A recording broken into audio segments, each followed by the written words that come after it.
A small toddler wandered into the forest while playing. The trees were tall, the sounds unfamiliar, and he was all alone. From behind the bushes, two glowing eyes appeared. A tiger, black, danger, or something else? The tiger slowly approached the child. The child trembled, but the tiger just sat and watched. The child bravely stretched out a tiny hand. The black tiger lowered his head and touched it gently. Night fell. A cold breeze blew. The child curled up against the tiger's warm side and slept. The tiger stayed awake, guarding him. In the morning, the tiger gently let the child climb onto his back, walking calmly through the forest path. Voices echoed from afar. His mother. The tiger stopped. The child turned, eyes full of tears.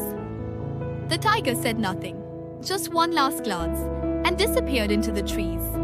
Silent, but a friend forever.